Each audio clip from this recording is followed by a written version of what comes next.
So if I learned these 5 things earlier in my career, I feel like me as a sports filmmaker would have took off way, way sooner.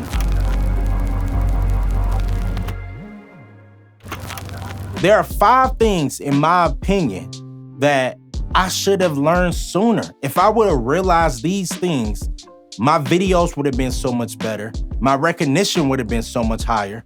I feel like my career would have been so much further than what it is now. Don't get me wrong, I have no regrets, very happy and grateful for where I am now, but here are some things that can help you with your journey so you don't make some of the mistakes that I did. Tip number 1. I wish I would have treated capturing B-roll footage just like I captured the last play of the game on a championship game, 4th quarter, 10 seconds left, if that makes sense. I wish I put the amount of time, the amount of focus on capturing B-roll clips just like I would for that game-winning play. B-roll, in my opinion, is what's gonna make your videos spark. Like, that's what give it the edge. It's not so much the game clips, because I don't know, I feel like it's so expected. Like, I feel like in the age that we are in now with sports videography, you know, you gotta have videos that tell stories and that create emotion. Like, you gotta feel something when you watch your videos. And one way to do that is by getting great B-roll shots. B-roll shots for me is just anything that's not an actual gameplay.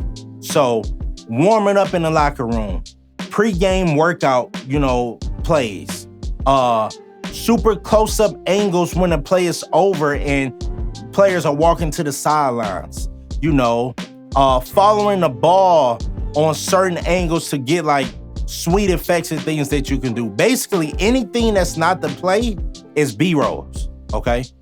You have to prioritize your B-roll footage just as much as you prioritize the game footage, because that is truly what's going to make your videos spark, okay?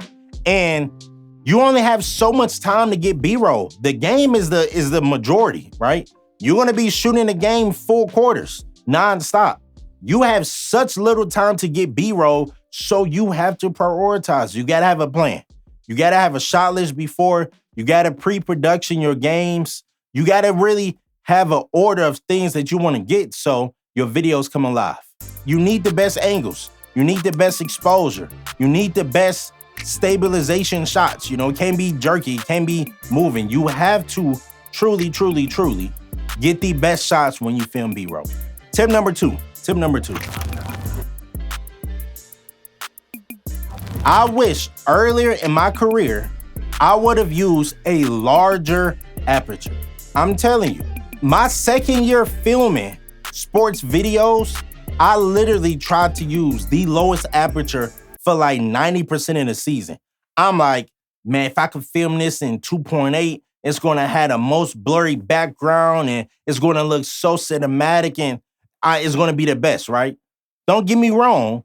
Sometimes that happens. Sometimes I got great shots with a very blurry background. But I'm telling you, the times where it did not work, these shots were not the greatest, right? You think having a blurry background is great, which is nice, it's good. But really what the best part is about a blurry background is having what you want to focus on being in focus, right? So if that background is not as blurry, but everything is still in focus, that is the goal. That is the goal, right? My rule, whenever I'm shooting a game, I would never go under F4. F4, I would never go under. I try to be around, F4.5, F5 as much as I can, because that gives me so much room. It gives me so much room to keep the game, the players in focus, right? When you go under, and I'm talking about game footage, when you go lower, you have so much room to start making the shots go out of focus, which is death. You don't want your shots to go out of focus because it's not as good. Like, it's gonna be times where you're gonna have good plays and you're gonna be thinking, man, this is gonna be great. And then once you get to edit, you notice that, the main player is not in focus. for a good majority of play, it's just not usable. And then it's like, what you gonna do? Save yourself some of the trouble and increase your aperture. Increase your aperture. Tip number 3, very important tip. I wish sooner, I wish from day one, I realized storytelling mixtape videos are better than those super effect-based videos, okay? I say better because I feel like they last longer. They have more replay value, right? You can have a super effect, trippy-based highlight video that could be cutting edge, right? With that, for one, you gotta have the greatest plays possible. If you don't have the best plays, that type of video is gonna be less effective. Like, nobody wanna see a basketball player with a bunch of effects just passing a ball. Or a football player, just running a route but not catching nothing or not throwing a ball. Like, that is not as effective, right? You gotta have the best plays possible. That don't always happen.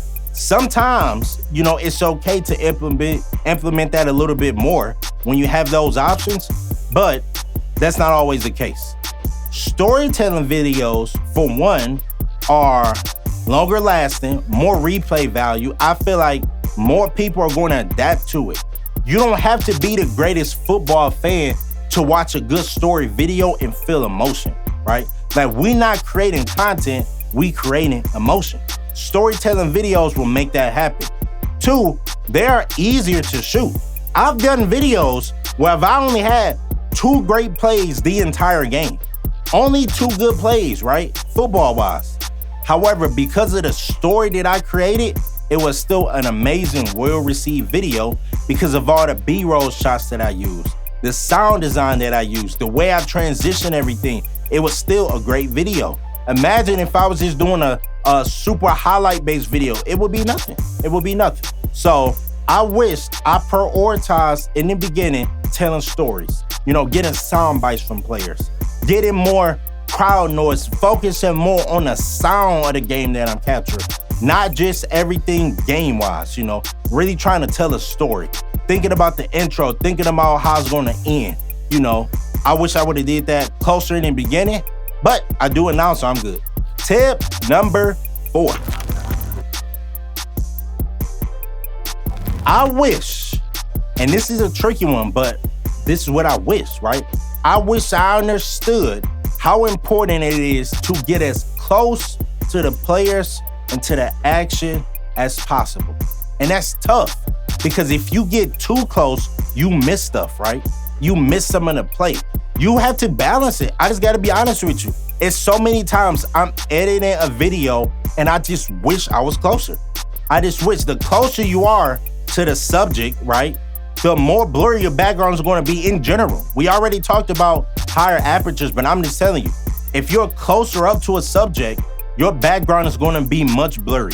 Okay, that's just from compression. So I wish I would have got closer on plays compared to being further back, trying to keep it more safe, right? And I know that's tough, but this is the stuff that I wish I did sooner. So this is actually something that I'm going to start doing for this upcoming season. I'm going to try to get as close as possible to my plays as much as I can, right? Of course, zoom out when I got to, but once I'm locked in, I'm going in. I'm going in. I'm literally going in. Like, I would record the play, right? And I would be far back as if the quarterback already threw the ball. Like, why? I could literally just go in as much as I can. Once he throws it, zoom out quick, and I just gotta be good. I gotta practice. I just gotta be good when I do it. But I'm telling you, it's gonna look so much better, especially as you start moving away from just social media videos, and you start getting more to YouTube, stuff on TV. You need closer shots. So, hey, tip number 5. I wish I would have prioritized sound design from day one. When I tell you, I literally started doing sound design the first game of this season ever when it comes to sports videos. My last year when I was shooting sports videos, no sound design, straight music. My first year, no sound design, straight music. I don't understand it. And it's so crazy that my fiance had to tell me that I want to hear the play. I want to hear the catches. She would say when he throw the ball, I want to hear a sound. Like, it blew my mind. I couldn't believe that all this time I was not doing that, right? I don't know what is crazy. And now you look at it now, it's such a super important part of the video. Like, I treat the sound design just as good, just as much as I treat the video. Like, the music, it was truly going to take your video from here to there, and sound design is going to take it from there to there. And when I say sound design, I'm not just talking about obvious stuff.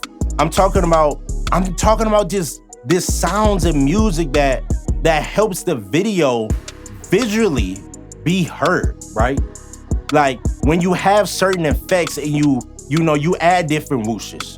When you have certain things and you have catch sounds and you have transition sounds to help the story. These are things that would have made my career much better. Again, I appreciate everybody tuning in. One thing, right? For those of you who don't know, I actually have a 66 lesson sports filmmaking course. It's on 5starvideography.com. So if you want to save a lot of time, if you want to learn everything that I know from sound design to editing to pre-production to color grading to DaVinci Resolve and so much more equipment and gear, go join my course. 5starvideography.com. It's 66 lessons. You get access to our community. And most importantly, you also get a free 90-minute virtual coaching with me so we can go over whatever you want to. Vic Sanders, make sure you subscribe. Click that bell notification icon so you can stay updated, right? I'm doing a video a week at minimum. We're about to take it all the way up there. Let's go.